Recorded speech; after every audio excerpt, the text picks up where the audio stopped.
What if I told you that one of the world's largest armies, once considered unstoppable, has been brought to a standstill by swarms of flying machines that cost less than a family car?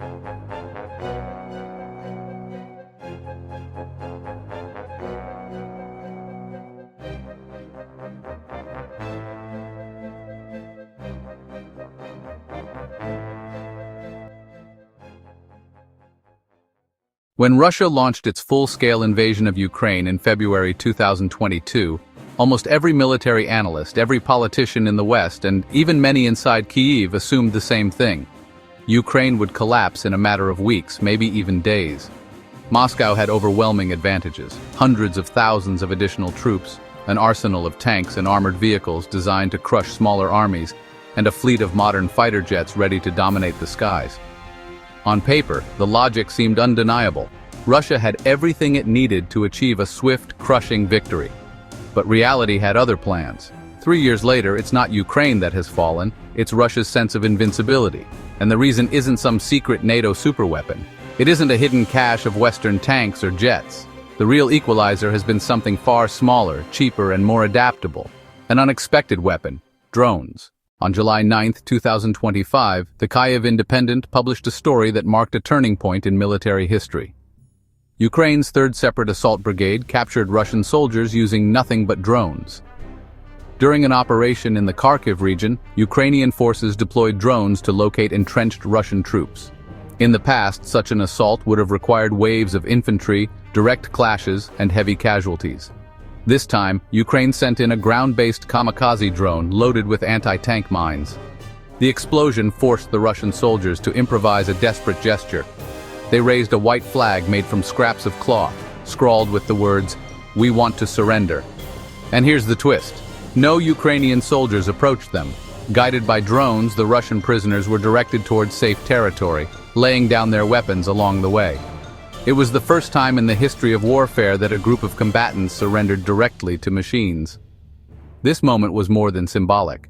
It revealed how drones aren't just weapons. They are actors on the battlefield, capable of altering human behavior itself. Since 2022, Russia has occupied about 20% of Ukraine's territory. But here's what the headlines often miss. Almost all of that land was seized in the first months of the war. After that, Moscow's advance slowed to a crawl, barely 1% gained in the years that followed. How did the world's second-largest military get bogged down like this? According to Politico, the answer lies in Ukraine's massive deployment of low-cost drones for both surveillance and attack. These small, buzzing machines have neutralized Russia's overwhelming advantages in manpower, tanks, artillery, and aircraft. Traditional tactics, tank columns rolling across open fields, infantry pushing behind heavy armor, suddenly became obsolete. In Ukraine, those armored columns turned into sitting ducks for swarms of aerial and ground drones. Soldiers know that pushing too close to the front line often means instant detection and attack from above. Even rear areas are no longer safe. Ukraine's medium-range Shirsh drones, for example, can travel more than 60 kilometers, striking ammunition depots and bases once thought untouchable. And because they're cheap to produce, they can be launched in waves that overwhelm Russian air defenses.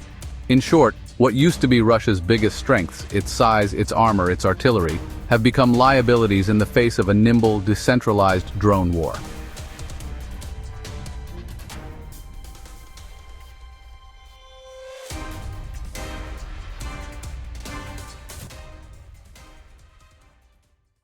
But there's another side to this story: the human toll. Today, estimates suggest that between 60 and 70% of casualties on both sides now come from drone strikes. This has created new nightmares on the battlefield.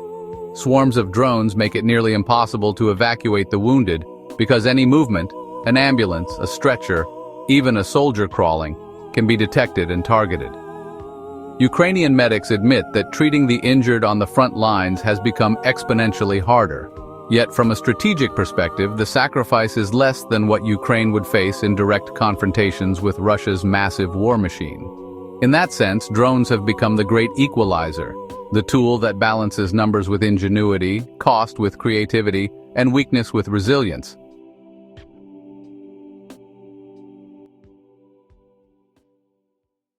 Of course, Russia hasn't just sat back and taken the hits. The drone revolution has forced the Kremlin to rethink its tactics. Gone are the massive armored offensives that once defined its strategy. Instead, Russian forces rely on smaller, more cautious operations, leaning heavily on artillery and trying to limit exposure. At the same time, Moscow has rushed to expand its own drone programs and deploy powerful electronic jamming systems.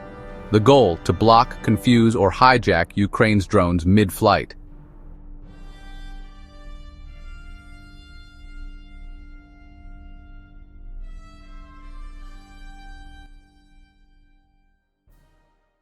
But Ukraine hasn't stood still either. Entire units are now dedicated to electronic warfare, detecting, blocking, and even disabling Russian drones in real time. Take Ukraine's 92nd Mechanized Assault Brigade, equipped with interference stations that can knock Russian drones out of the sky. The result is a conflict that The Independent described as a drone war within the war, a technological arms race layered on top of the traditional battlefield. This isn't just Russia versus Ukraine anymore. It's a clash between two competing visions of 21st century warfare.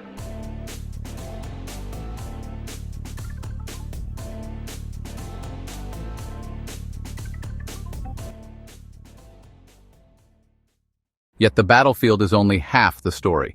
The real innovation may lie in how Ukraine produces its drones. By 2025, Ukraine set an ambitious target: more than 2 million drones in a single year, roughly 166,000 per month. But instead of relying on a few giant factories vulnerable to Russian missile strikes, Ukraine decentralized production into over 700 small workshops scattered across the country.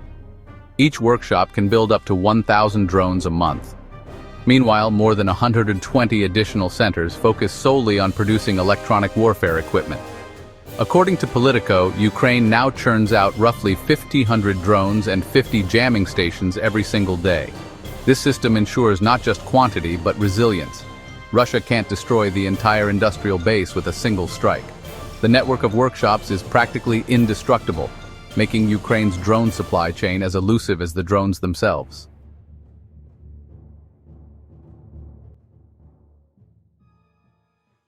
If decentralization defines the present, artificial intelligence is shaping the immediate future.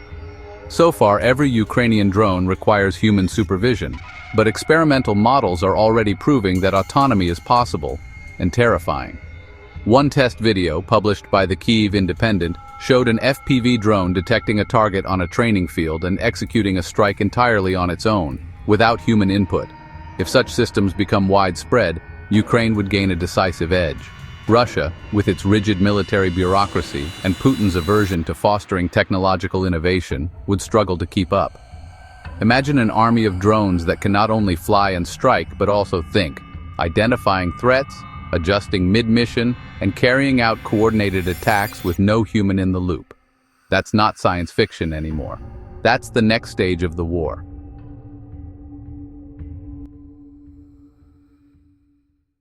Regardless of how this war ends, one fact is already clear. Drones have permanently changed the face of conflict.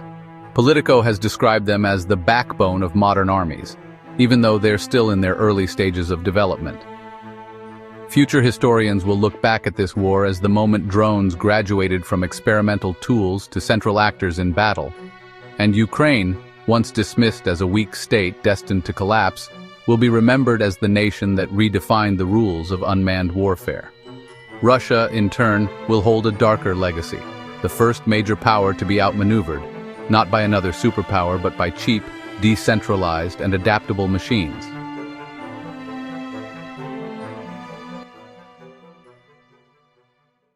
The final outcome remains uncertain. The front lines are still shifting, lives are still being lost, and the geopolitical chessboard is still in play.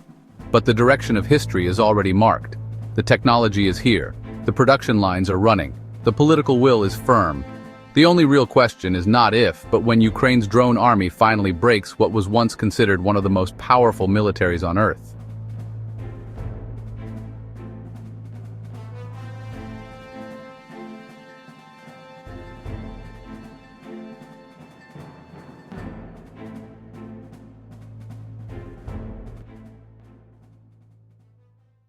So what do you think?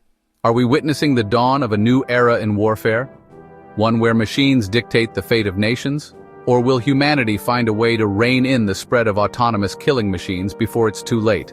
Let us know in the comments below. And if you found this breakdown insightful, don't forget to like, subscribe, and hit that notification bell, because this is just the beginning. The wars of the future won't be fought with tanks and jets. They'll be fought with algorithms, drones, and the imagination of those desperate enough to survive. Stay tuned, because in our next episode, we'll dig deeper into how artificial intelligence is transforming not just warfare, but global power itself.